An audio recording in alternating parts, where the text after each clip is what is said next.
आपको। और जिसने समर्पण गुरु को नहीं किया उसने मन को समर्पण कर दिया अपना, और मन को समर्पण कर दिया तो मन फिर अटखेलियां करता है, नाचता है और खेल खिलाता है हमारी रूह को, और ले जाता है फिर काल के दायरे में, ऊंची नीची योनियों के गुलाम बना देता है। ठोकर खाते हुए इधर से उधर हम जाते हैं और अपने कर्म को भोगते हुए इस संसार में कोसते हैं अपने आप को और पछताते हैं। लेकिन अवसर जब मिलता है, संतों की शरण मिली, दर्शन मिला, सत्संग मिला, और उसका लाभ नहीं उठा सकते। मैंने कहा था ये सब धर्मों में है, सब कहते हैं कि प्रायश्चित करो, जो काम गलत हो जाता है, अनुचित काम हुआ या जो काम नहीं करना चाहिए वो हमने कर दिया, या पाप कर्म हमसे कोई हुआ, उसके लिए प्रायश्चित करो। ईसाई लोगों ने अच्छा तरीका निकाला है कि तुमसे जो भी कर्म जाने में अनजाने में गलत होते हैं, सप्ताह में एक दिन रखो। अगर तुम्हें पता भी है तो भी तुम जाओ, चर्च में पर्दा लगाता है और उनके जो पादरी साहब होते हैं अंदर खड़े होते हैं, तुम बाहर खड़े होकर कन्फेस कर लो अपना, कन्फेक्शन डे कहते हैं उसको, और तुम खड़े होकर वहां प्रायश्चित करो कि मैंने ये गलती की है। उसके सामने छिपाते नहीं हो। तो हमारे संतों ने कौन सा सिद्धांत बता दिया? वो कहते हैं गुरु के सामने, वैद्य के सामने और माँ बाप के सामने किसी बात को छिपाओ नहीं, इन बातों को छिपाओ नहीं, प्रकट करो, खोल के बताओ, इलाज हो जाएगा। आगे पाप करने से, बुरा करने से छूट जाओगे, बच जाओगे। कन्फेस कर लो उसको, तौबा करो उसको करने के बाद, कहो जिंदगी में नहीं करूंगे। लेकिन हम तो कुत्ते की दुम हैं, कल बुरा किया था, हाथ जोड़ के पैर पकड़ के पीछा छूटा था दुनियादार के लोगों के, जन जन की ठोड़ियों से हाथ डालते हैं कि 2 पैसे की नौकरी है ये ना चली जाए, मैं बहाल हो जाऊं, पैर पकड़ते हैं उन आदमियों के। और जो उन लोगों के कर्म अच्छे नहीं होते, लेकिन अच्छा तो उसका भी नहीं है, लेकिन फिर भी एक बार बख्शा जाता है, वही इंसान फिर वही गलती दोहराता है। कुत्ते की दुम हुई या क्या हुआ वो? अरे बार बार हम उसी काम को एक बार बचे फिर पछताते हैं। हमने तो उस महात्मा जैसी गति बना ली। महात्मा ने शिक्षा देने के लिए क्या किया कि नदी के किनारे पर एक महात्मा बैठा हुआ था, नदी में एक बिच्छू तैरता हुआ जा रहा था। महात्मा के दिल में दया होती है, दया आई कि बेचारा जीव है, इसको मैं पानी से निकाल दूं, बेकार में ये पता नहीं कहाँ भंवर में फंसेगा, मरेगा, जीव है निकाल देता हूं। लेकिन बिच्छू की अच्छी तासीर नहीं होती है। उसने उसको हाथ दे के बिच्छू को बाहर निकालने की कोशिश की, बिच्छू ने डंक मारा, डंक मारते ही उसको दर्द हुआ, फिर छूट गया। दर्द हुआ, बेचारे ने हाथ को फिर करके उसने दोबारा से फिर उसको निकाला, फिर डंक मारा, दोबारा फिर छूटा तो उसने फिर तिबारा। एक इंसान किनारे पे दूसरा खड़ा देख रहा था, उसने कहा महात्मा जी क्या करते हो आप? बोला कि जी बिच्छू को निकाल रहा हूं, बेचारा पानी में बहता हुआ जा रहा है, पता क्या गति होएगी, कहाँ भंवर में मरेगा या कहीं फंसेगा, ये पानी की झाल आएगी, इसको पता नहीं क्या होगा इसका। बोले कि आप इसको निकालने की कोशिश करते हो, ये बार बार आपको डंक मारता है, आपको दर्द होता है, आपको क्या मिलता है? बोले कि इसकी आदत है बुराई करने की, ये अपनी बुरी आदत को नहीं छोड़ता। मेरा काम तो अच्छा करना है, मैं अच्छा करना क्यों छोड़ूं? अरे महापुरुषों की बात को कहां हम समझ सकते हैं, कहां मान सकते हैं? हमारे पास कौन सी ऐसी कसौटी है कि गुरु के ज्ञान को परख लेंगे? गुरु तो ऐसा खेल दिखा देगा कि उसको कभी समझ भी नहीं पाएंगे। गुरु बच्चों में बच्चा होता है, और स्त्रियों में स्त्री होता है, आदमियों में आदमी होता है, और महात्माओं में महात्मा, जानवरों में जानवर होता है। अगर ये गुण नहीं है और उसने अपने आप को एक ही सांचे में ढाल रखा है, तो फिर उसमें सर्वगुण संपन्न नहीं है। महापुरुषों में ये खूबी होती है, क्योंकि परमात्मा के बाद में आत्मा को जब कहते जो गुण परमात्मा में, वो आत्म में गुण है, लेकिन हम इस काल और माया के देश में फंस के वो गुण हमने भुला दिए हैं। हमारे ऊपर मल वक्षे पावरण के पर्दे जो चढ़े, माया ने हम पर ऐसी अपनी छाप डाली कि हम भूल गए सब कुछ, मान मर्यादाओं को, बुरे करने की आदत डाल ली, और वो बुरे करते करते हम समझ नहीं पाए कि इसका क्या परिणाम होगा और वो परिणाम कैसे भुगतना पड़ेगा।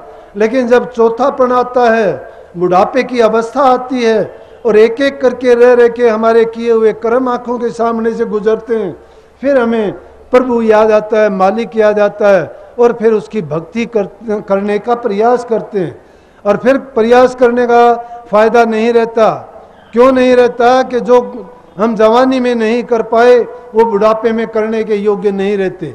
न करने की शरीर में क्षमता रहती है, न हमारे प्राणों में शक्ति रहती है, और न ही हमारा आत्मबल होता है। ये तीनों चीजें जब जवाब दे जाती हैं इंसान की, तो फिर वो करने लायक नहीं रहता। करने के लिए अभी चेतो, यही वक्त है। अगर वक्त रहते हुए नहीं चेतते तो इंसान को पछताना ही पड़ता है। दोष किसका है? किसको दोष दोगे? संतों की तो वाणी सुनोगे, चेतावनी के रूप में कहते हैं। डरावनी वाणी सुना के तुम्हें डराते हैं कि कष्ट होंगे, दुख होंगे, चिमटों से खाल तारी जाएगी, ताते तों पर सेके जाओगे, नरकों में फेंके जाओगे, कीड़ों के कुंड में डाल दिए जाओगे। कितने डर दिए।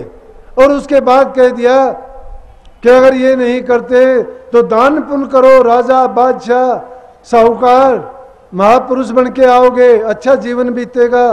अच्छा जीवन बीतेगा तो तुम्हें कहीं महापुरुषों के दर्शन होंगे, संग मिलेगा, नाम मिलेगा, और जीव का मौका लग जाएगा कि संसार से छूट जाए। परंतु जिसका कर्म प्रारब्ध का बुरा होता है, उसको कहीं भी रखो, बड़ा मुश्किल होता है टिकना। परंतु संतों की शरण में जो जीव टिक जाता है, संतों की नजर में चढ़ जाता है, संत उसको तैरते हुए देर नहीं करते। राधा स्वामी दयाल की ये विशेष रूप से दया और मौज है। जो जीव काल में धकेला जाता है वो सत्संग से भाग जाएगा। अपने आप कहने की जरूरत नहीं पड़ेगी उसको। जो माया के गुलाम हैं, जो काल के खूंटे से बांधे गए हैं, और राधा स्वामी दयाल की उन पर मौज नहीं है। वो तो ऐसे ही हो जाएंगे, मांगेंगे और खाएंगे। इतनी मौज उनके लिए जरूर हो जाएगी, क्योंकि नहीं तो लानत लगती है। राधा स्वामी दयाल ने कहा ऐसा। यूं तो काल पुरुष से भी परमात्मा ने कहा था, कहने लगा कि ये आपने क्या किया कि संतों को प्रकट कर दिया, नाम प्रकट करवा दिया। संत दुनिया में जाएंगे, जीवों को नाम की दीक्षा देंगे, तो फिर हमारा काम कहां से चलेगा? फिर कही थी सतपुरुष ने, कहने लगे चिंता करने की जरूरत नहीं, बोला ये भी हमने समझ बूझ के प्रकट किए हैं। और जो जीव हमारे से बेमुख होंगे, जो नाम से बेमुख होते चले जाएंगे, उनको तुम लूटना और खाना। इसलिए जो संत मत से दूर चले जाते हैं वो काल के खाजे हैं और काल के प्यादे उनको लूटा करते हैं। अब तो उनके कर्म से उनका दाल दूंगड़ा चलेगा, उनका भीख मंगी का सौदा पूरा हो जाएगा। खा लेंगे, किसी से झूठ बोल के, किसी से पाखंड करके, किसी से कुछ करके। कितने ठेके खुले हुए हैं इस तरह से, जगह जगह घर घर भीख मांगते फिरते हैं। वो क्यों मांगते फिरते हैं? अब तो वो मांगते फिरते हैं, लेकिन आगे के लिए उनकी बड़ी बुरी दशा होगी। अगर ऐसे भी कोई नहीं समझते हैं तो फिर वो दूसरों को क्या शिक्षा देते, कुछ भी नहीं जान पाए हैं वो। उनसे अगर पूछने वाला हो कि प्रेमी तू दूसरों को कर्म की शिक्षा देता है, तेरा कर्म क्या होगा जब तू अपने कर्म को नहीं सुधार सकता, नहीं बना सकता? लेकिन हम डरते हैं, नहीं कह सकते। हम तो क्या करते हैं कि इस युग में जो भूखे नंगे इस प्रकार के हैं, सिर फिरे, उनका साथ देने के लिए तैयार हो जाते हैं। तो स्वामी जी महाराज ने कहा देखो सब जग जात बया, कि देखो कि ये ऐसे ऐसे जीव बहे जा रहे हैं, ये काल के जीव बहेंगे। लेकिन संतों की शरण में जो जीव आ जाता है, और जो निश्चय करके, इसीलिए शब्द का पहला ही लाइन थी कि कर निश्चय विश्वास गुरु का जीवन सफल हो जा तेरा। अरे हम धोखा करके, झूठ बोल के कोई महल मकान बनाते हो, कोई धन जोड़ते हो, कोई तुम संतान के लिए करते हो, कोई कुछ करते हो, कोई कुछ करते हो। कितने दिन के लिए करते हो? कितने दिन के लिए? एक सुई भी साथ अगर कोई लेके गया हो तो बताओ, और तुम अगर लेके जाओ तो बताओ। एक चिंतन किया करो एकांत में बैठ के, कि ये बताओ कि अगर मैं नेक कर्म करूंगा वो मेरे साथ जाएगा। दुनिया में अगर कुछ करना है, हम मर जाएंगे, हम मर जाएंगे, सत्य नहीं मरेगी। सत्य अमर है, अटल है, उसको कुछ नहीं हो सकता। नाम सत्य क्यों कहा? नाम भी अजर अमर अविनाशी है, रूह उसी की अंश है। इसलिए अपनी रूह को जो इस माया के लियाफ के नीचे दबी है, सतगुरु के वचन से उसको जगाओ और वक्त रहते हुए नाम की कमाई करो। जो नाम की कमाई करता चला जाएगा उसको किसी के प्रमाण और सर्टिफिकेट की जरूरत नहीं है। जो कमाई करोगे वो अपने आप प्रकट हो जाएगी, दिखाने की जरूरत नहीं है। लेकिन इसके लिए प्रेमियों कुर्बानी देने के लिए तैयार रहना पड़ेगा। अपने सुख की कुर्बानी देनी पड़ेगी, अपने दूसरी चीज जिन चीजों को हम अपना मानते हैं उनका त्याग करना पड़ेगा। अपने आप में संयम इतना रखना पड़ेगा कि अपने सुख सुविधा आराम रस भोग ये जब त्याग दोगे, ये आहार में शामिल हैं, लेकिन हम तो त्यागते कुछ भी नहीं हैं, उन सुखों के लिए ही तो तड़पते हैं। और वो सुख हमारे शरीर तक इंद्रियों तक सीमित हैं, वो सुख हमारे कुछ वर्षों तक सीमित हैं, उन जिसका हमें पता भी नहीं है कि हम कितने दिन के लिए कितने क्षणों के लिए संसार में जीवित हैं। एक कदम रखते हैं, अगले कदम का भरोसा नहीं है। एक सांस आता है, दूसरा आए या ना आए। क्यों आए या ना आए बताता हूं। कबीर साहब एक बार चले जा रहे थे और रास्ते में एक दूसरा महात्मा मिला। उस महात्मा ने क्या किया कि एक कदम उठाया और कदम उठाते ही वो गिर गया। गिर गया तो उसके शिष्यों ने उठाया। तो कबीर साहब ने देखा, उसको देखते ही कबीर साहब ने कदम भी नहीं उठाया, वो सीधे गिर गए। शिष्य कहने लगे भाई ये क्या बात हुई? कहने लगे जी वो तो हमने बात की है, ये कबीर साहब में आपको पता होना चाहिए। बोले कि हाँ। बोला कि क्या बात थी? कि मैंने कबीर साहब से ये कहा था कि कबीर साहब जिंदगी का भरोसा भी नहीं है, एक कदम उठाए दूसरा रखने का भी टाइम नहीं मिले।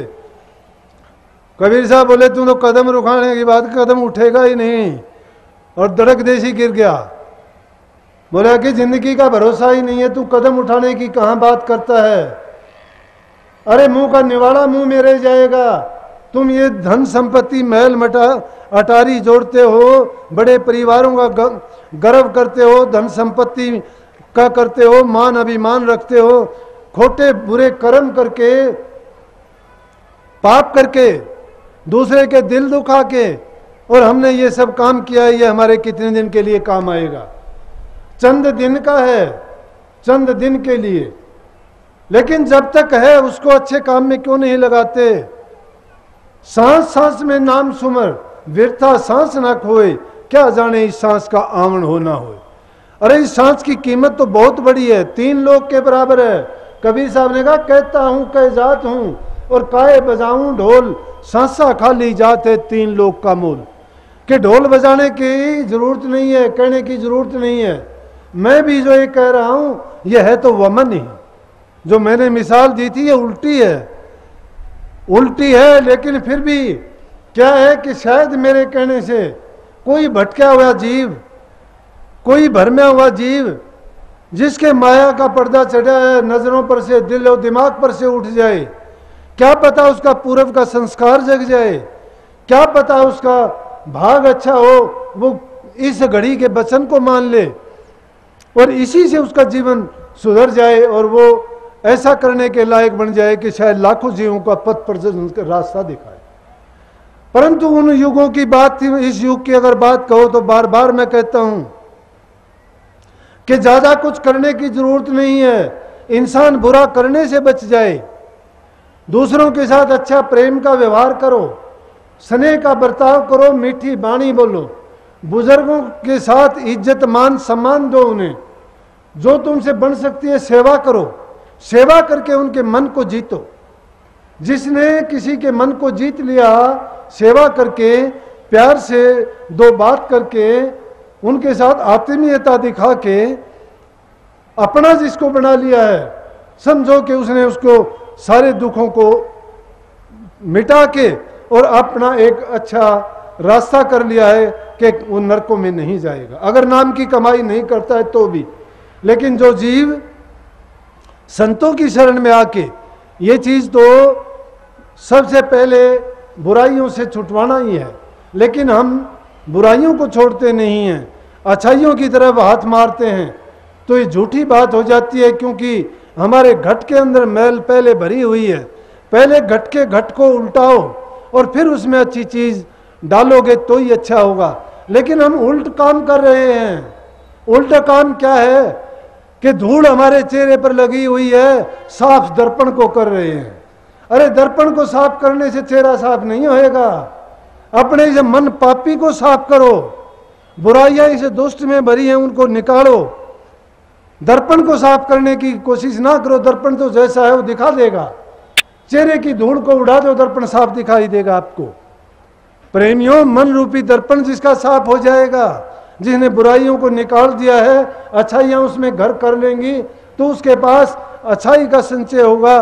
वो अच्छा ही करेगा, अच्छा ही रहेगा, अच्छा ही बनेगा और उसका परिणाम भी हमेशा अच्छा होगा। घरों में जिसके प्यार प्रेम शांति नहीं है, सत्संगी मेरे पास आते हैं, मियाँ बीबी का प्यार नहीं है, बच्चों में प्यार नहीं है, कोई घरवाली रो के कहती है कि ऐसी दया करना मेरा घरवाला सत्संगी हो जाए। वो कुमारगी है, गलत काम करता है, शराब पीता है, घर में आता नहीं है, तनख्वाह देता नहीं है, मैं गुजरान कैसे करूं। मजबूर और लाचार आदमी कुछ भी कर सकता है। जो लोग अपने घरों में नहीं आते हैं, बच्चों से अच्छा व्यवहार नहीं करते हैं, उनको लालन पालन नहीं करते हैं, अरे कर्म के मारे हुए तुम पहले ही संसार में आए थे, उस कर्म से तुम्हारा कर्ज उतरा ही नहीं है उस कर्म का, और दूसरा और आगे का कर्म बुरा कर रहे हो, फिर अच्छाई की गुंजाइश कहाँ है। महापुरुषों का कथन है कि तुम अगर अच्छा नहीं कर सकते तो कम से कम बुरा तो ना करो। अगर तुम भक्ति नहीं कर सकते तो पाप करने से बच जाओ। अगर तुम किसी को प्यार प्रेम नहीं दे सकते तो नफरत और ईर्ष्या तो कम से कम ना करो। लेकिन क्यों नहीं करोगे? अगर तुम्हारे दिल में सच्चाई है, बुराइयों को निकाल दिया है, तुम्हारे पास सच्चाई अच्छाई और तुम्हारे पास रह ही अच्छा करने के लिए जाएगा, तो अच्छा आप जरूर करोगे।